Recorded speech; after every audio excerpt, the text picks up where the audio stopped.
Oldu değil mi? Onu çeker böyle yeter. Hadi bakalım ne diyorsun?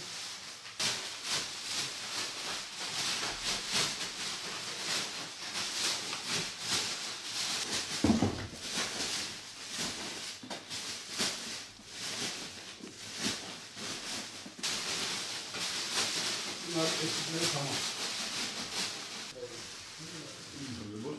Gel sen.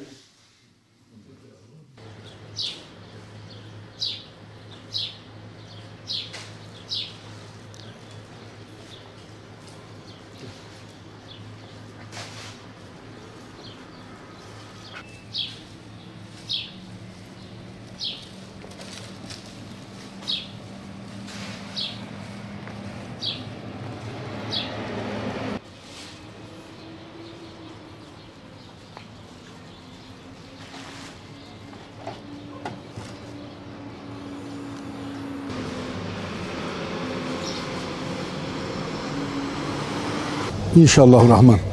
Şimdi biliyorsunuz biz Umut Kervan olarak her yıl boyunca ihtiyaç sahibi ailelere gerek gıda, gerek elbise, gerek ayakkabı, gerek ev eşyası ile ilgili çalışmalarımız yıl boyunca devam ediyor. İşte geçen Ramazan'dan bu Ramazan'a kadar da her ay düzenli olarak ihtiyaç sahiplerine yardımlarımızı ulaştırıyoruz. Aşağı yukarı her ay 200 aileye düzenli olarak yardımlarımız gidiyor. Fakat geçen Ramazan'dan bu Ramazan'a kadar bu çalışmamız devam ederken işte Rabbim nasip etti, yine bir Ramazan'a yetiştik. Ramazan öncesi biliyorsunuz Ramazan geliyor diye Umut Kervanı olarak hazırlıklarımızı yaptık.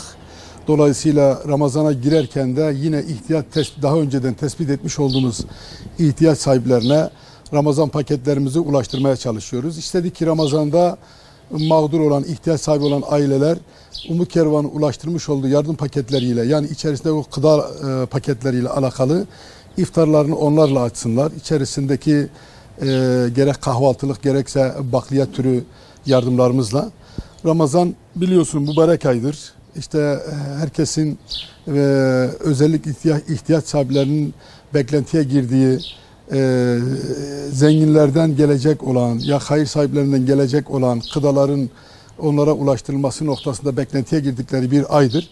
Biz de inşallah elimizden geldiği kadar bu çalışmaları hem Ramazan öncesi hem Ramazan ortasında hem de Ramazan sonunda inşallah bu yardımlarımızı devam ettireceğiz. Biliyorsunuz Umut Kervanı sizlerin yardımlarıyla çalışıyor, sizlerin destekleriyle çalışıyor.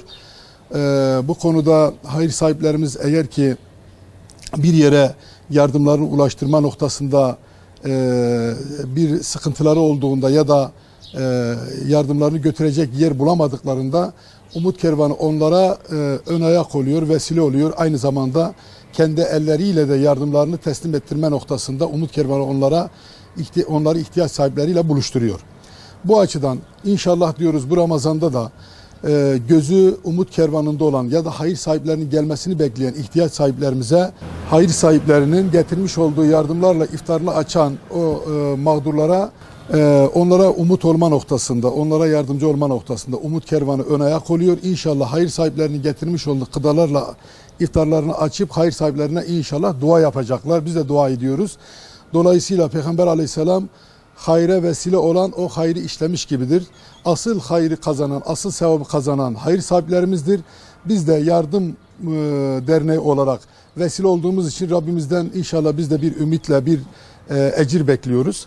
Bununla ilgili inşallah çalışmalarımız hem Ramazan içerisinde, Ramazan öncesi, Ramazan içerisinde ve Ramazan'dan sonra da yine devam edecek. Ramazan ayında kaç kişiye ulaşmayı hedefliyorsunuz? Yani aşağı yukarı zaten düzenli olarak bizim Ramazan öncesi 200-250 aileye her ay yardım yaptığımız, yani bu Ramazan öncesi. Fakat Ramazan'da bunu artıracağız. Şu ana kadar aşağı yukarı 300 küsür aileye yardımı ulaştırdık Ramazan'a girerken. Ramazan içerisinde hedefimiz büyüktür. Yani şurada sayı vermek belki biraz şey olacak ama biz diyoruz inşallah Ramazan içerisinde 2000, 3000 kimlere ulaşabilirsek o noktada hayır sahiplerine ulaşmamız, ihtiyaç sahiplerine ulaşmamız da hayır sahiplerine bağlı. Eğer onlar bu konuda bize destek olur, bize yardımcı olurlarsa biz bu çıtayı 3000 lira, 5000 lira kadar taşıyacağız inşallah.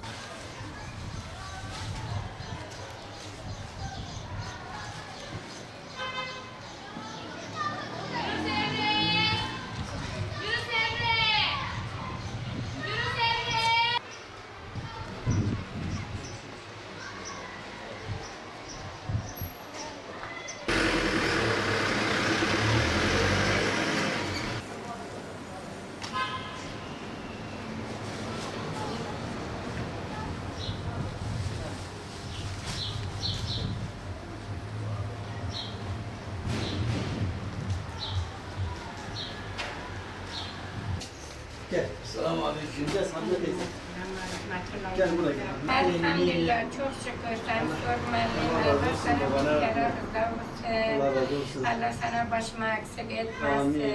Allah umut kervanını başımızdan eksik etmesin. Eksik etmesin. Evet. Allah Allah rıza razı olsun. Ramazan paketimizdir. İnşallah bu paketlerle orucunu açarsın. İnşallah. İnşallah bu oruç iftarını da bununla yaparsın. İnşallah. Hayır sahiplerine kabul etsin. hayır sahiplerinize bir dua edersin. İnşallah. Allah razı olsun. Senin duan bize yeter. Allah senden rıza olsun.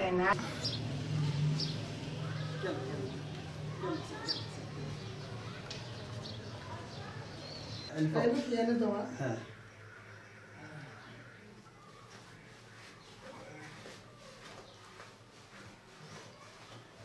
Allah şifa versin inşallah. Ha şuna bir imza at.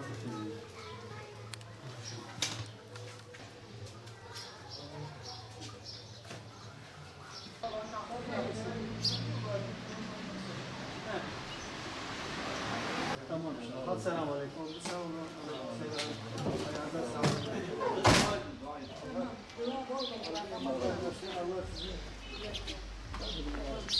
Yine burada bulunun. Mümkün mertebe.